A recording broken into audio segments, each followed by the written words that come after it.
Bismillahirrahmanirrahim. Assalamualaikum warahmatullahi wabarakatuh. Innal hamdalillah nahmaduhu wa nasta'inuhu wa nastaghfiruh wa na'udzubillah min syururi anfusina wa min sayyiati a'malina may yahdihillahu fala mudhillalah wa may yudlil fala hadiyalah. Asyhadu an la ilaha illallah wa asyhadu anna Muhammadar Rasulullah sallallahu alaihi wasallam wa ala alihi wa ashabi amma ba'du.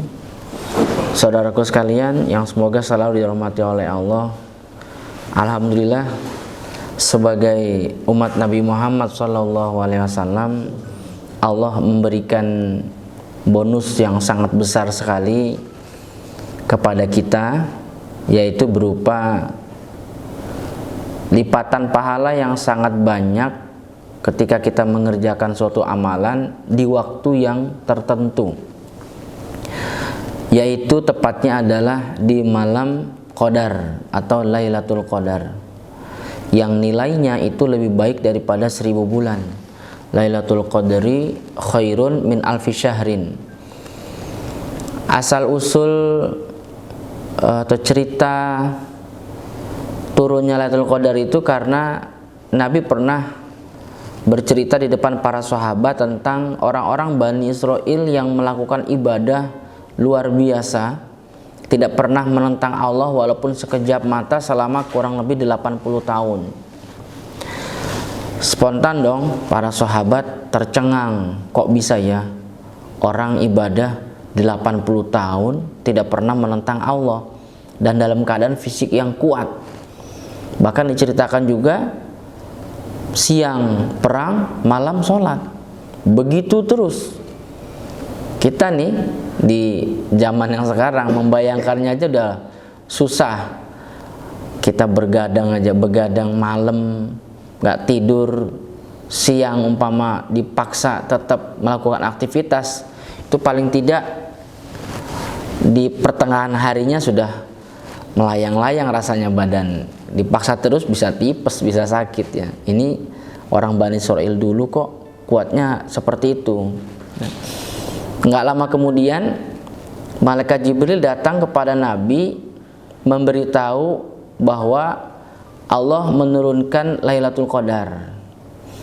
Lalu Nabi bilang kepada para sahabat, Allah menurunkan sesuatu yang lebih baik daripada sesuatu yang kalian herankan, yaitu Lailatul Qadar. Jadi kalian melakukan ibadah di saat Lailatul Qadar turun, maka nilai ibadah kalian itu lebih baik daripada ibadahnya orang Bani Israel. Dan memang Lailatul Qadar turun itu di malam Ramadan, di bulan Ramadan maksud saya, di bulan Ramadan. Dan Lailatul Qadar itu berarti memang tidak ada sebelum zaman Nabi Muhammad SAW. Jadi hanya khusus di zaman Nabi Muhammad saja. Dan orang-orang yang bisa hidup menjumpai Lailatul Qadar dan kemudian tergerak dirinya untuk mempersungguh ibadah di saat Lailatul Qadar turun, itu berarti orang yang sangat beruntung. Sebaliknya, jika ketika Lailatul Qadar turun kemudian dia tergolong orang yang tidak mempersungguh di dalam beribadah kepada Allah, tidak taharau Lailatul Qadar, jadi dianggap itu malam yang biasa. Dalam 10 malam yang akhir itu dia tidak mencari, yang dia lakukan hanya biasa-biasa saja, seperti melaksanakan kegiatan di malam-malam biasa. Maka kata Nabi, orang itu sama saja orang yang dihalang-halangi dari segala jenis kebaikan. Jadi sangat rugi dong, jelas. Orang yang dalam hadis Ibnu Majah ya, orang yang menjumpai Lailatul Qadar lebih banyak satu kali dibanding orang yang udah meninggal duluan, itu malah mendapatkan penghormatan di hari akhiratnya, dipersilakan masuk surga lebih dulu dibanding orang yang meninggalnya mati syahid. Dulu kan pernah ada sahabat Nabi yang bermimpi itu. Bermimpi kok ada dua orang iman ini yang dua-duanya ahli ibadah, ahli perang. Semuanya niat karena Allah, lillahi ta'ala, tidak ada yang ujub, tidak ada yang riya, ya, tidak ada yang pamer. Setiap ada peperangan, mereka berdua selalu ngikut. Kalau nggak ada peperangan, mereka berdua selalu jadi ahli ibadah. Selalu begitu. Dan suatu saat dalam peperangan, yang satu meninggal. Yang satu meninggal dunia, dan yang satunya masih hidup. Yang meninggal ini berarti mati syahid. Nah, yang orang kedua meninggalnya tahun depan. Kemudian dalam mimpi itu dia melihat di akhiratnya orang yang diberikan penghormatan masuk surga duluan itu adalah orang yang meninggal biasa, yang meninggal belakangan. Lalu sahabat itu menceritakan mimpinya kepada sahabat-sahabat yang lain. Semuanya juga heran, kok bisa ya seperti itu gitu. Lalu kemudian dikonfirmasi cerita itu, mimpi itu kepada Nabi Muhammad SAW. Nabi menjawab simpel, ya wajar kata Nabi, memang begitu. Alasannya, bukankah orang yang meninggal belakangan menjumpai Ramadan dan Lailatul Qadar lebih banyak daripada orang yang meninggal duluan, walaupun yang meninggal duluan itu mati syahid. Memang pahalanya sangat besar, surganya Firdaus. Tapi bukankah Allah itu menghormati Ramadan, yang di dalam Ramadan ada Lailatul Qadarnya. Jadi sampai seperti itu, saudaraku sekalian. Artinya jika memang kita ini diberikan umur selama 1 bulan Ramadan, masih hidup hingga menjumpai Idul Fitri, itu berarti kita diberikan peluang untuk bebas dari api neraka dan diberikan peluang oleh Allah untuk menggapai surga yang setinggi-tingginya, ya surga Firdaus, surga Firdaus. Man qama ramadhana imanan wa ihtisaban ghufira lahu ma taqaddama min dzambi. Itu hadis yang sahih. Barang siapa yang ibadah di dalam bulan Ramadan dengan karena iman dan mencari pahala, maka akan dihapus dosa-dosa sebelumnya. Nah, orang yang melaksanakan iktikaf untuk mencari Lailatul Qadar ini juga sama, diampuni dosa-dosanya yang terdahulu. Artinya begitu di saat tanggal 1 Syawal dia mendapatkan ampunan dari Allah dan digambarkan seperti bayi yang baru dilahirkan dari rahim ibunya. Jadi intinya, mari sama-sama kita kejar Lailatul Qadar dengan cara yang dilakukan oleh Nabi Muhammad SAW. Apa yang dilakukan oleh Nabi dan para sahabat serta istri-istrinya, yaitu dengan beriktikaf di masjid mulai dari malam 21. Kenapa kok akhirnya jadi iktikaf mencari Lailatul Qadar, dan itu dimulai dari malam 21, yaitu 10 malam yang akhir di bulan Ramadan. Karena setelah Nabi diberitahu oleh malaikat Jibril kapan turunnya Lailatul Qadar, lalu Nabi ingin memberitahu kepada para sahabat, di siang hari itu ternyata ada 2 orang Islam yang bertengkar. Nabi melerai. Begitu melerai, selesai melerai dan menasehati, ternyata Allah qadarkan Nabi lupa. Jadi Nabi dilupakan tentang turun persisnya malam Lailatul Qadar. Tapi Nabi bilang, dengan dilupakannya saya terhadap Lailatul Qadar, ini saya yakin ada kebaikan untuk umat saya. Ternyata betul, ada yang namanya iktikaf. Nah, iktikaf itu sendiri pahalanya juga sangat besar. Lailatul Qadar itu pahalanya tadi sudah saya ungkapkan bahwa lebih baik daripada 1000 bulan, melebihi ibadahnya orang Bani Israil itu. Dan iktikaf sendiri di dalam mencari Lailatul Qadar itu pahalanya luar biasa. Dalam hadis Ibnu Majah juga dijelaskan bahwa An Ibni Abbas anna Rasulullah sallallahu alaihi wasallam qala fil mu'takif. Jadi Nabi, kata Ibni Abbas, bersabda tentang orang yang itikaf, huwa yaqifu az-zunub.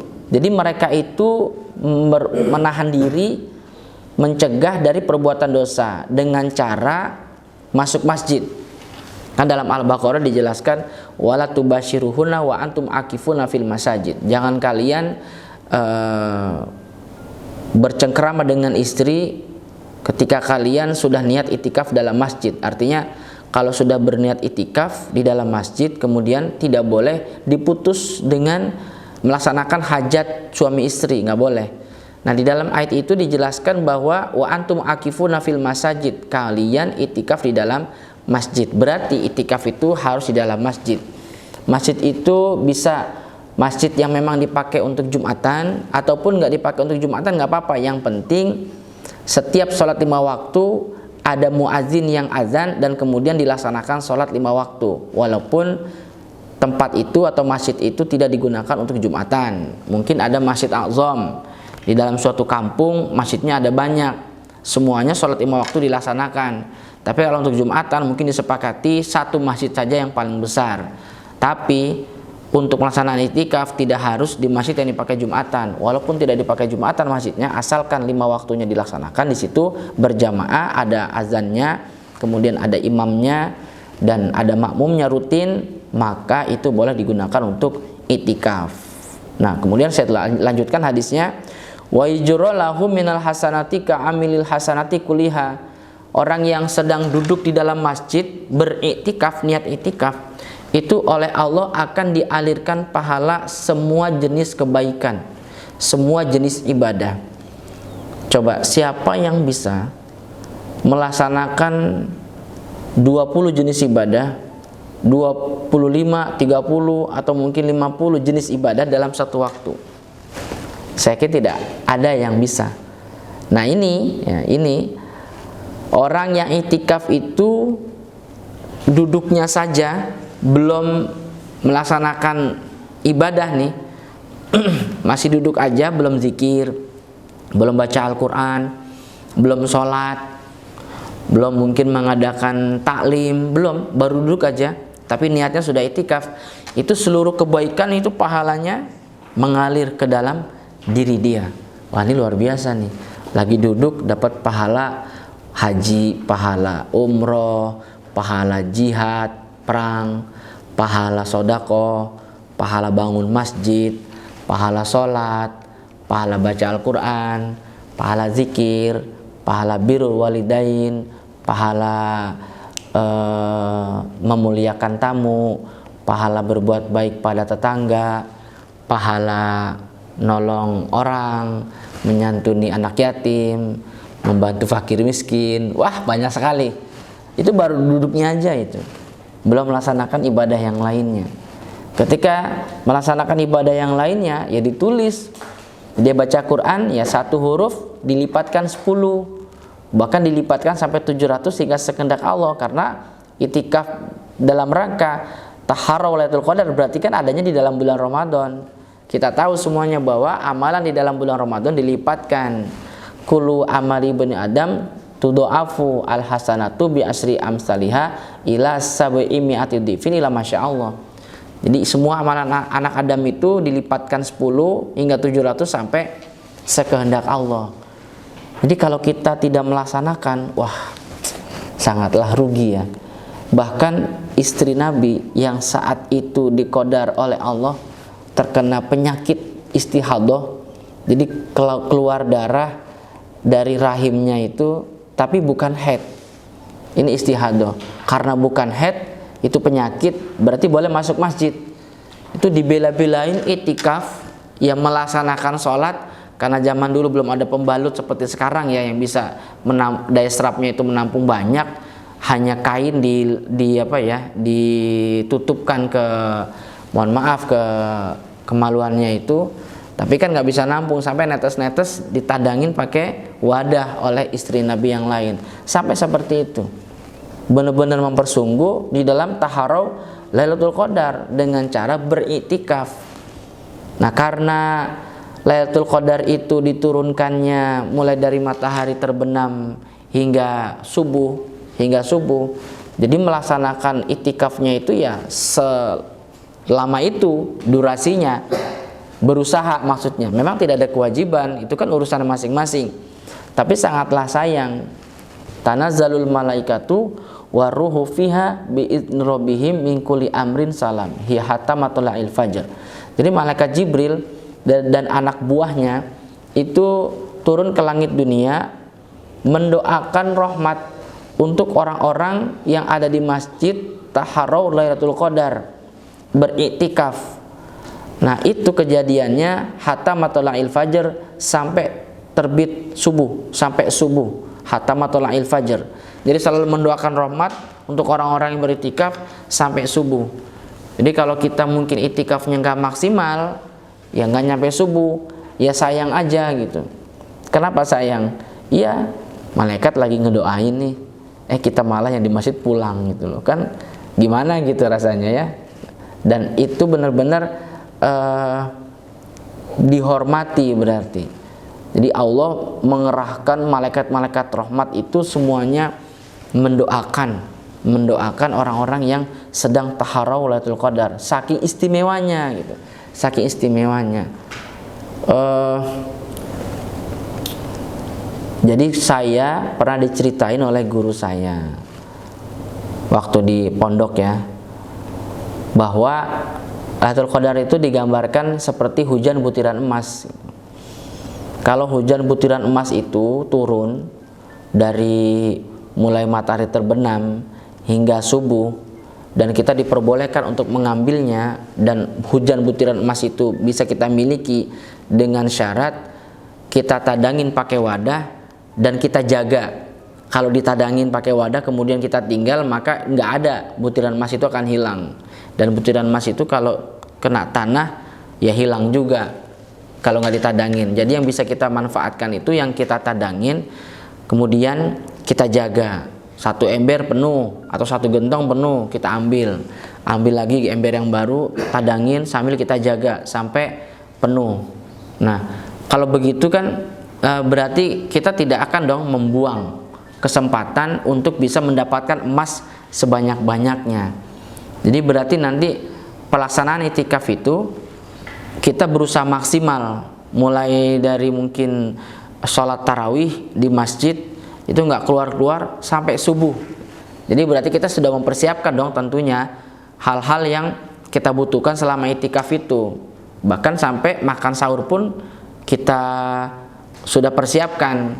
Walaupun biasanya orang-orang yang itikaf dalam masjid itu biasanya banyak yang sodakoh makanan ya, sodakoh makanan. Apalagi di tanah haram, di Mekah, Madinah, Masjidil Haram, Masjid Nabawi, wah itu turah-turah, lebih-lebih makanan. Tapi di Indonesia sekarang pun sudah banyak yang mempraktekkan sedekah makanan untuk orang-orang yang itikaf ya. Tapi lebih baiknya kita memang bekal sendiri ya.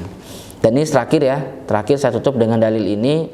Walaupun hadis ini didoifkan oleh Albani, tapi ini bisa memotivasi kita.